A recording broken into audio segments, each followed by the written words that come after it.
পুলি পিঠা তো অনেক খেয়েছে, এইভাবে খেয়ে দেখবেন একদিন, খুব ভালো লাগে। নারকেল দিয়ে পুরটা তৈরি করব, হয় না?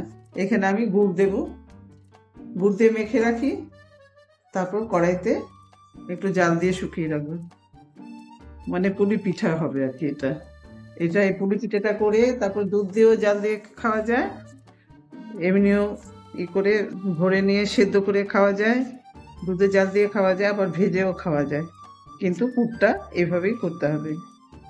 আমি এই যে মেখে রাখলাম এখানে, তারপরে কড়াইতে শুকিয়ে নেব। এটা যার যা মিষ্টি স্বাদ অনুযায়ী দেবেন। তারপর কড়াইতে একটু জাল দিয়ে শুকিয়ে রাখবেন।